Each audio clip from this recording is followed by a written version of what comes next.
جب نبوت کا جو موضوع زیر بحث ہوا امام راضی کے اور پادری صاحب کے درمیان میں، تو پادری صاحب نے، حضرت نے لکھا ہے کہ پادری صاحب مجھ سے کہنے لگے کہ میں حضرت عیسیٰ کو خدا مانتا ہوں۔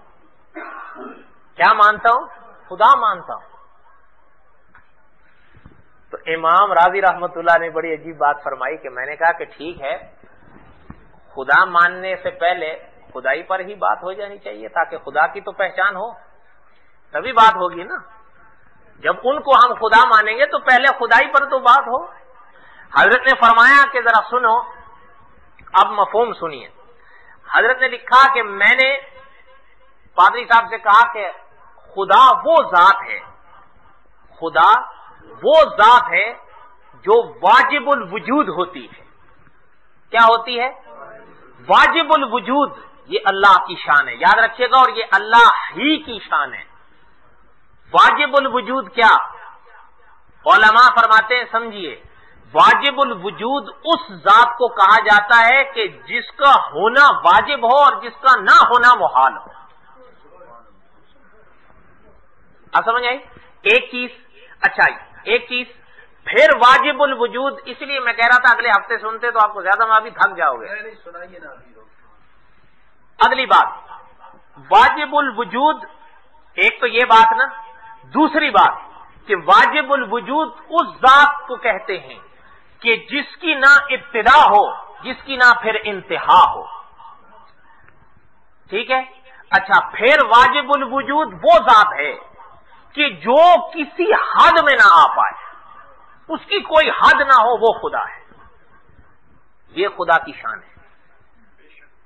سمجھ میں آئی؟ یہ واجب الوجود کے لفظ کے میں نے تھوڑی سی تشریح کی ہے۔ آگے سنیے، اب تو بات سمجھ میں آ گئی نا واجب الوجود کسے کہتے ہیں۔ حضرت نے فرمایا پادری صاحب، جہاں تک بات حضرت عیسیٰ بن مریم کی ہے تو ذرا سنیے، دنیا مانتی ہے اور یہ بات طے شدہ اور ثابت شدہ ہے کہ حضرت ایک وقت ایسا تھا کہ حضرت عیسیٰ بن مریم پہلے نہیں تھے، بعد میں پیدا ہوئے ہیں، پھر پیدا ہوئے ہیں، پھر بچے تھے، پھر بڑے ہوئے، پھر بقول تمہارے گرفتار ہوئے، مصلوب ہوئے، قتل ہوئے۔ یہ لفظ سنیے، بقول تمہارے، ہمارے نہیں، بقول تمہارے، کیونکہ وہ تو اس چیز کو مانتے ہیں۔ بقول تمہارے گرفتار ہوئے، مصلوب ہوئے، قتل ہوئے۔ سمجھ رہے ہیں؟ اچھا، یہ سارے تغیرات ہیں یا نہیں؟ بدلاؤ ہے نا۔ تو امام راضی نے فرمایا جو بدل جایا کریں وہ شان خدائی نہیں ہوا کرتی۔ خدا کی ایک شان ہے۔ کوئی بات سمجھ میں آئی ہے؟ آگے سنیے، اس کی اگلی عبارتیں اگلے ہفتے سنو، مزہ آ جائے گا، تھک جاؤ گے۔ اس میں کچھ چیزیں بڑی تفصیل طلب ہیں، میں مذاق نہیں کر رہا ہوں، ایسا ہی ہے نا۔ آگے کچھ لفظ ایسے آئیں گے کہ پھر ان کی تشریح میں وقت لگے گا، تو اس کو اگلے ہفتے سنیے، انشاءاللہ معزوز بھی ہوں گے، ٹھیک ہے؟ ہاں، اتنا تو یاد کریں نا، پھر اگلا آپ ذرا سنیے گا کہ امام راضی رحمت اللہ علیہ کیا فرماتے ہیں، اور پھر آپ ذرا دیکھیے گا وہ کیا، میں نے کل جمعے میں بھی سنایا تھا آپ کو، سمجھیے یہ اشارہ ہے، آپ کہیں گے اس بات کا اس سے کیا تعلق ہے، لیکن تعلق ہے۔ بدل کر بھیس فقیروں کا ہم غالب، تماشا اہل کرم دیکھتے ہیں۔ بات تو امام راضی کرنے گئے تھے لیکن اس کا ڈھول کا تو پول کھول کے رکھ دیا۔ یہ تو انشاءاللہ اس دن آپ دیکھیے گا، اور یہ بات آپ یاد رکھیے گا جو مولانا ادریس کاندلوی رحمۃ اللہ نے لکھا، حضور علیہ السلام کی امت کے علماء کا وجود دراصل معجزہ محمد ہے صلی اللہ علیہ وسلم۔ سوال نہیں پیدا ہوتا کہ کوئی بات وہ کریں اور یہ ادھر سے جواب نہ آئے، اور کوئی سوال ہی نہیں پیدا ہوتا کہ کوئی بات ادھر سے کرے اور ادھر سے جواب آئے۔ جسے جواب کہے، جسے جواب کہا جائے، بے تکی باتیں جواب نہیں ہوتی، جیسے ابھی آپ نے پادری فنڈر کا سنا کہ 8 جگہ تحریف مان کے بھی کہتا ہے تحریف نہیں ہے، یہ ضد ہے۔ اور علامہ خالد محمود صاحب لکھتے ہیں ضدوں کے علاج نہیں ہوا کرتے، ایسا ہی ہے نا۔ دعا کریں اللہ تعالی ہم سب کو عمل کرنے کی توفیق دیں۔ وصلی اللہ تعالی علی خیر خلقہ محمد وآلہ واصحابہ۔ الہ العالمین جو کچھ کہا گیا سنا گیا آپ قبول فرمائیں۔ الہ العالمین ہم سب کی ٹوٹی پھوٹی ان محنتوں کو قبول فرمائیں۔ وصلی اللہ تعالی علی خیر خلقہ محمد وآلہ واصحابہ۔